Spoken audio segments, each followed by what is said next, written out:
Buenos días, buenas tardes, buenas noches, pueblo amado de Dios. Hoy día la Iglesia analiza y reflexiona el Evangelio correspondiente al día martes 9 de junio del 2020, que es Mateo 5, del 13 al 16. Hoy día Jesucristo nos contesta dos preguntas.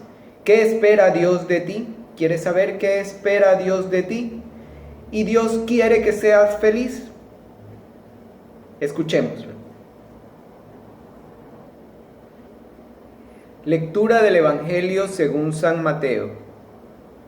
Vosotros sois la sal de la tierra, mas si la sal se desvirtúa, ¿con qué se la salará? Ya no sirve para nada más que para ser tirada afuera y pisoteada por los hombres. Vosotros sois la luz del mundo. No puede ocultarse una ciudad situada en la cima de un monte. Ni tampoco se enciende una lámpara y la ponen debajo del celemín, sino sobre el candelero para que alumbre a todos los que están en la casa. Brilla así vuestra luz delante de los hombres, para que vean vuestras buenas obras y glorifiquen a vuestro Padre que está en los cielos. Palabra del Señor. Gloria a ti, Señor Jesús. Listo. Jesucristo nos dijo: yo soy el camino, la verdad y la vida. Nadie va al Padre si no es por mí.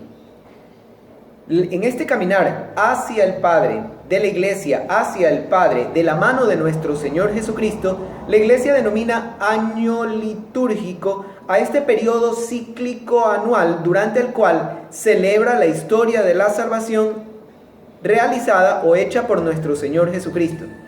El año litúrgico se divide en 5 grandes tiempos litúrgicos, que son Adviento, Navidad, Cuaresma, Pascua y tiempo ordinario. ¿Qué es el Adviento? Es el tiempo de preparación para la celebración de la Navidad. La Navidad es el tiempo en el cual nosotros celebramos el nacimiento de nuestro Señor Jesucristo. La Cuaresma es el tiempo de preparación para la Semana Mayor de la Iglesia. La Semana Mayor de la Iglesia es en la que recordamos la pasión, muerte y resurrección de nuestro Señor Jesucristo, los momentos difíciles de la pasión, muerte y la resurrección de nuestro Señor Jesucristo. Y el tiempo pascual. Pascua significa paso de la esclavitud, del pecado y de la muerte a la resurrección y a la libertad de los hijos de Dios. Finalmente, el último tiempo litúrgico es el tiempo ordinario. El tiempo ordinario es el tiempo de mayor extensión. Inclusive dentro del año se divide en 2 partes. El tiempo ordinario es el tiempo en el cual la Iglesia nos hace reflexionar las enseñanzas de nuestro Señor Jesucristo. Finalmente, el año litúrgico pasa por 3 cíclicos. Para tratar de organizar las lecturas del Antiguo y del Nuevo Testamento, sobre todo las lecturas del Nuevo Testamento, las lecturas del Evangelio, la Iglesia divide el año litúrgico en ciclo A, ciclo B y ciclo C, ¿sí? En el ciclo A predomina en las lecturas del Evangelio el evangelista Mateo, ¿sí? Se lee principalmente el Evangelio según San Mateo. En el ciclo B, el Evangelio según San Marcos, y en el ciclo C, el Evangelio según San Lucas, los 3 evangelistas sinópticos. Y a lo largo de los 3 años se intercalan también, de acuerdo a las fiestas, las lecturas del Evangelio según San Juan. Por ejemplo, este año nosotros leímos en tiempo pascual, leímos antes de Pentecostés, ¿sí? Leímos el evangelista según San Juan. Ahora que viene la segunda parte del tiempo ordinario, que ya empezamos la segunda parte del tiempo ordinario, se retoma, estando en el ciclo A, se retoma al evangelista Mateo, a San Mateo. Y empezamos con el capítulo 5. Se va a analizar en esta semana, ¿sí? En los siguientes días, se va a analizar el Evangelio según San Mateo, capítulo 5. ¿Sí? Excepto ciertas fiestas puntuales. Por ejemplo, este domingo celebramos Corpus Christi, ¿sí? El domingo 14 celebramos Corpus Christi. Pero los otros días, ¿sí? Los otros días, desde el día 8 hasta el 16 de junio, se va a leer el capítulo 5 del Evangelio según San Mateo. ¿Por qué es importante recordar esto? Porque en este Evangelio y en este capítulo específicamente, se lo conoce como el Sermón de la Montaña. El Sermón de la Montaña. La Iglesia tradicionalmente conoce a este capítulo 5 del Evangelio según San Mateo como el Sermón del Monte o el Sermón de la Montaña. Y le guarda mucho cariño porque es en este pasaje bíblico donde Jesucristo da el centro de su predicación, donde está depositado el centro de la predicación de Jesucristo, inclusive el centro de nuestra espiritualidad, ¿no? Es lo que nosotros conocemos como las bienaventuranzas, tan importantes como los mismos mandamientos. Es más, Jesucristo en este capítulo, en el capítulo 6, ¿sí?, lleva a su plenitud, perfecciona esos mandamientos dejados por Dios en la época de Moisés. Entonces, este capítulo es muy importante para nosotros, sobre todo las bienaventuranzas. Tanto es así que quisiera yo dejarle un capítulo aparte y no tocar el tema de las bienaventuranzas para dedicarle un solo video entero, ¿sí?, a esta parte del Evangelio llamada las bienaventuranzas. Pero ¿por qué se lo conoce a este capítulo como el Sermón de la Montaña? Porque en el versículo 1 y 2 dice lo siguiente: Jesús, al ver a toda esa muchedumbre, subió al monte. Allí se sentó y sus discípulos se le acercaron. Comenzó a hablar y les enseñaba así. Entonces, vemos cómo Jesucristo se aparta con sus discípulos de la muchedumbre. Se sienta y empieza a enseñarles lo que ellos después, los apóstoles y los discípulos, tendrían que transmitir al pueblo. Y se nos viene a la mente lo que ocurrió en la época de Moisés, ¿no? En el libro del Éxodo, ¿sí?, se nos narra, en el capítulo 19, en los versículos 1 y 2, se nos narra cómo los israelitas acamparon frente al monte Sinaí. Ahora, en este monte, Jesucristo va a estar con sus apóstoles, pero en la época de Moisés, siglos antes, muchos siglos antes, ¿sí?, los israelitas acamparon frente al monte Sinaí y solo Moisés subió a encontrarse con Dios. Moisés entonces iba a hacer las veces de mediador entre Dios y el pueblo. En los versículos 11 y 12 del mismo capítulo 19 del libro del Éxodo, nos encontramos a Dios, ¿sí?, que le ofrece al pueblo que Él va a bajar, Él va a descender y va a estar en medio de su pueblo. Ahí se sella la primera alianza, ¿sí? Ustedes serán mi pueblo y yo seré su Dios. Y entonces Dios ofrece que va a bajar.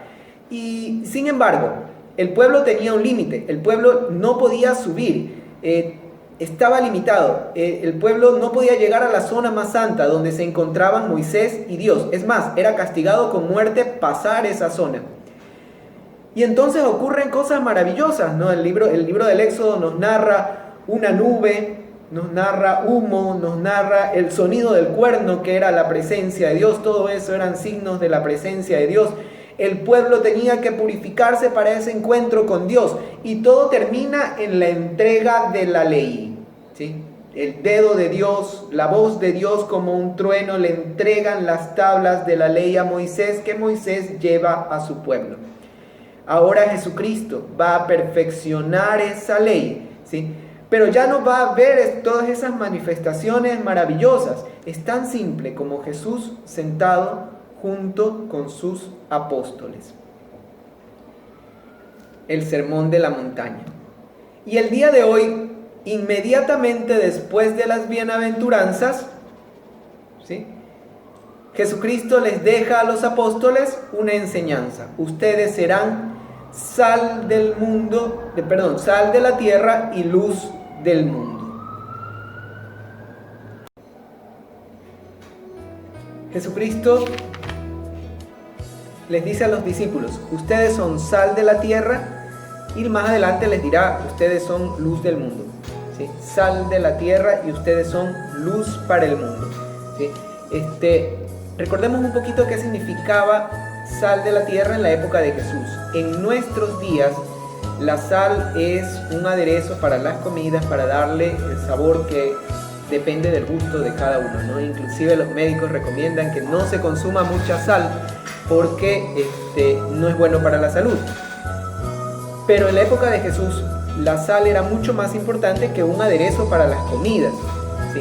La sal servía para conservar los alimentos, sobre todo las carnes. Recordemos que en la época de Jesús, que los judíos eran pueblos nómadas que viajaban y cruzaban desiertos a pie, a caballo o a camello, y entonces cruzaban muchos kilómetros y necesitaban que los alimentos se conserven el mayor tiempo posible, y para eso servía la sal. Entonces la sal era importante. ¿Y qué dice Jesús con respecto a que si la sal pierde su sabor? Jesucristo dice: ya no sirve para nada sino para echarla a la basura y que la pise la gente. Recordemos que este evangelio, ¿sí?, este pasaje del evangelio es dado inmediatamente después de las bienaventuranzas. Podemos asumir entonces que las bienaventuranzas son lo que nos dan a nosotros precisamente, que les da a los discípulos precisamente su sabor, que les da a los discípulos lo que en realidad son, es decir, la forma de enfrentar el mundo enseñado por Jesús en las bienaventuranzas es lo que nos da sabor. Muy brevemente, Jesucristo dijo en las bienaventuranzas: bienaventurados los pobres de espíritu, porque de ellos es el reino de los cielos. Bienaventurados los que lloran, los pacientes. Bienaventurados los que tienen hambre y sed de justicia. Bienaventurados los compasivos. Bienaventurados los limpios de corazón. Bienaventurados los que son perseguidos. Entonces, si nosotros perdemos la esperanza, si nosotros no vivimos de acuerdo a esas bienaventuranzas, perdemos nuestro sabor. Y Jesucristo dijo, ya sabemos lo que dijo con respecto a eso. Y también nos dijo: ustedes, les dijo a los discípulos y a los que vinimos después a través de la iglesia, ustedes son luz para el mundo. Y Jesucristo les dice inmediatamente: no se puede esconder una ciudad edificada sobre un cerro. Es decir, Jesucristo no les estaba hablando a nivel personal, les estaba hablando a nivel de comunidad, ¿sí? No se puede esconder una ciudad. ¿Cuál ciudad? Su iglesia. La iglesia que fundó sobre Pedro, edificada sobre Pedro. Te llamarás Pedro y sobre ti edificaré mi iglesia. Esa iglesia, ¿sí?, no se la puede esconder. ¿Por qué? Porque tiene una misión, y ahí lo dice Jesucristo en el versículo 16. Así pues, debe brillar su luz entre los hombres, para que vean sus buenas obras y glorifiquen al Padre de ustedes que está en el cielo. La iglesia debe brillar, sus obras deben brillar para darle gloria a Dios, ¿sí? Es a nivel de comunidad, es a nivel de iglesia, ¿sí? Pero hay unas pequeñas diferencias entre este pasaje bíblico, este pasaje bíblico de sal de la tierra y luz del mundo en el Evangelio de Mateo con los otros dos evangelistas sinópticos. Por ejemplo, en Marcos, ¿sí?, Marcos 4:21, ¿sí?, Marcos nos habla de ser luz de la tierra inmediatamente después de contarnos la parábola del sembrador. Y entonces se puede asumir, ¿sí?, que Cristo es la luz, ¿sí?, que viene en la palabra que trae el sembrador, ¿sí? La palabra es la semilla que trae el sembrador, que es Dios, y que da fruto en ti. Entonces, la luz en realidad que no debes esconder es la luz de Cristo, ¿sí? Es la luz que proviene de Dios, es la luz que proviene de Jesucristo, es la luz que proviene de su palabra, de su enseñanza. En Lucas, en cambio, ¿sí?, él cuenta este pasaje bíblico, ¿sí?, el de la sal, inmediatamente después de enseñarnos qué es ser discípulo. Y entonces les dice Jesucristo a los discípulos, ¿sí?, seguir a Cristo. Para seguir a Cristo debes tomar tu cruz y seguirme. Tomar tu cruz y seguirme, ¿sí? Recordemos que también dijo cosas como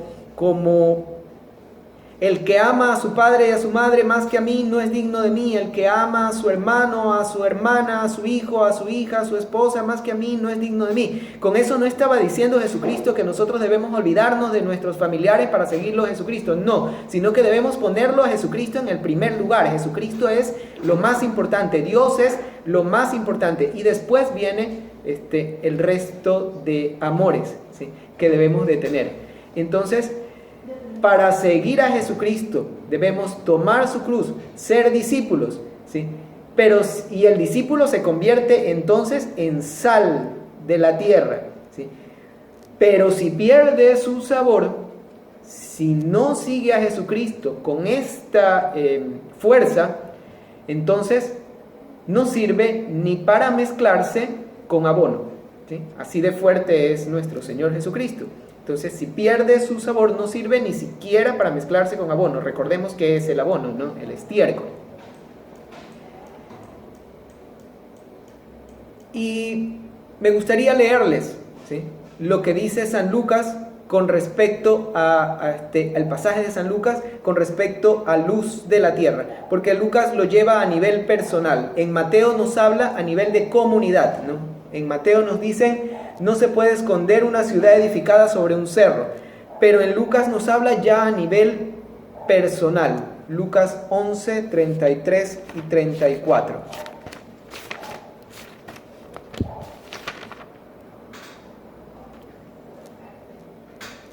Nadie enciende una lámpara para esconderla o taparla con un envase, sino que la pone en el candelero para que los que entren vean la claridad.